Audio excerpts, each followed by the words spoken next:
नमस्कार दोस्तों, जय जोहार। मैं कौशल तिवारी और बिहनिया संझा में आपका स्वागत है।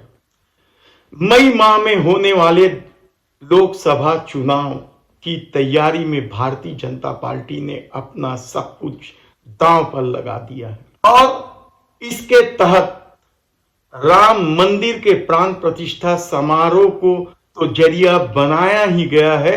विरोधियों के स्वर को कुचलने के लिए जांच एजेंसियों का भी सहारा लिया जा रहा है। तो दूसरी तरफ विपक्ष भी इस चुनावी समर में स्वयं को झोंकने के लिए तैयार है। कांग्रेस जहां भारत जोड़ो न्याय यात्रा निकालने जा रही है, लगभग 100 लोकसभा सीटों से होकर यह यात्रा गुजरेगी और हिंदी पट्टी में भारतीय जनता पार्टी को मात देने के लिए कई जरूरी मुद्दे उठाए जाएंगे। कांग्रेस के राष्ट्रीय अध्यक्ष मल्लिकार्जुन खड़गे ने यहां तक कह दिया कि लोकसभा में सांसदों की बात नहीं सुनी जा रही है, आम लोगों के साथ अन्याय हो रहा है, इसलिए भारत जोड़ो न्याय यात्रा की जा रही है जो 14 जनवरी से चालू होगा। लेकिन इसके अलावा भी कई तरह के सवाल हैं कि सरकार की क्या तैयारी है, विपक्ष क्या कर रही है, तो आम आदमी के मन में क्या है, इसे आज समझने की कोशिश करते हैं और शुरुआत करते हैं इस देश में सरकार को लेकर उठते सवाल पर, चुनाव आयोग की भूमिका पर, सुप्रीम कोर्ट पर भी अब सवाल उठने लगे।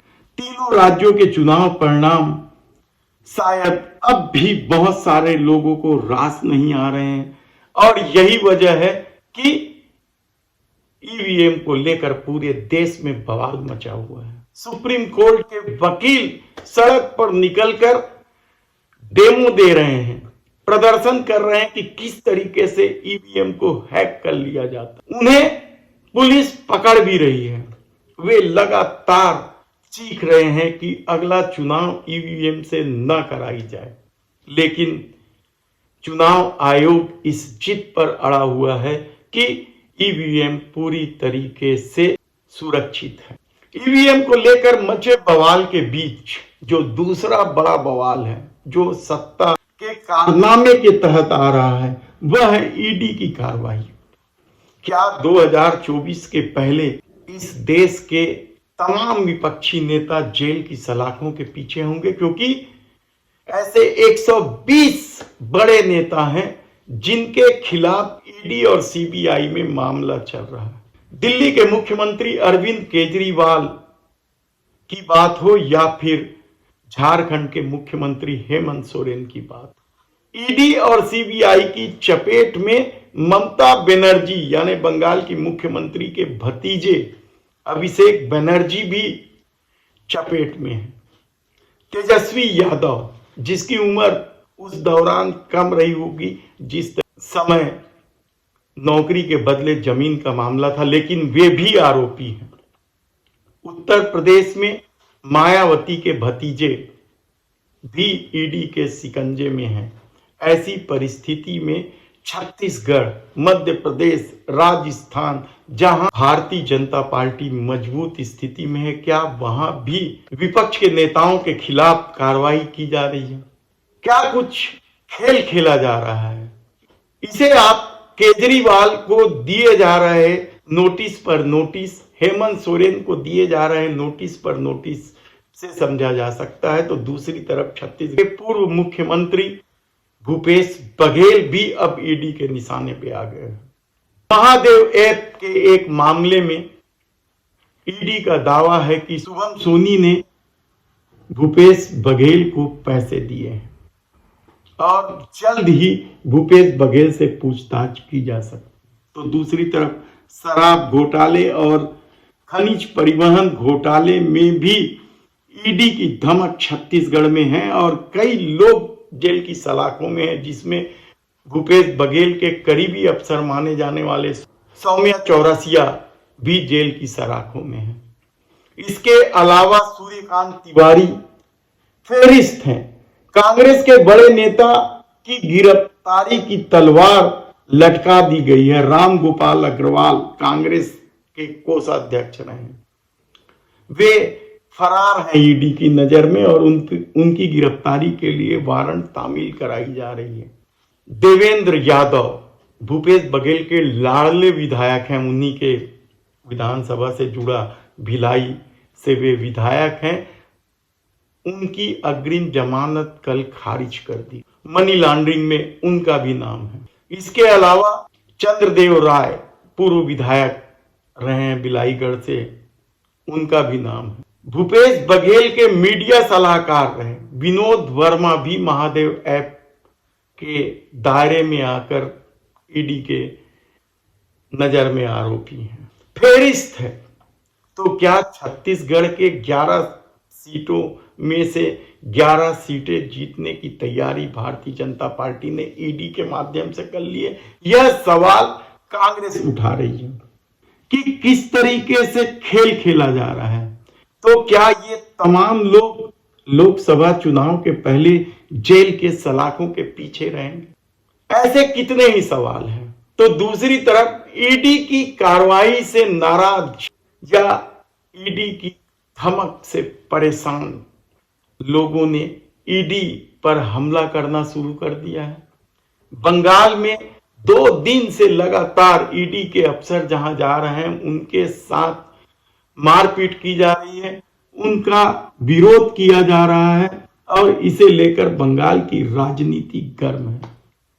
लगातार घटनाएं हो रही है ईडी के अफसरों के साथ। तो क्या अब दल बल के साथ यह सब कुछ किया जाएगा?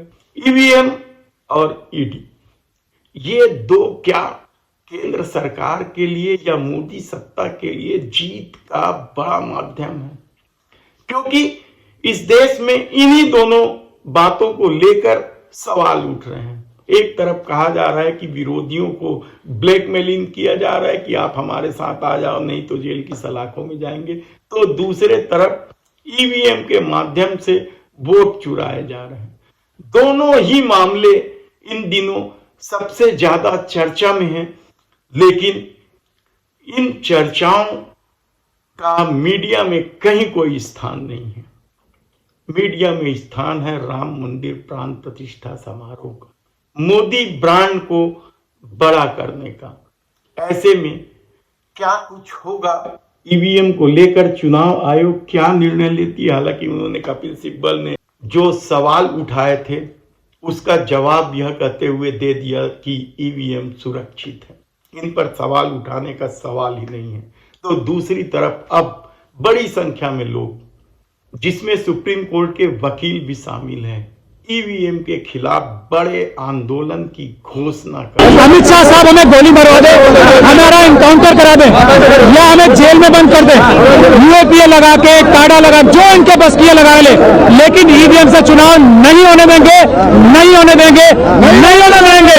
जिस तरह से पुलिस हमें गिरफ्तार कर रही है और इलेक्शन कमीशन तक नहीं जाने दे रही, ये इस बात का सबूत है कि ईवीएम में गड़बड़ी है, ईवीएम में बेईमानी है।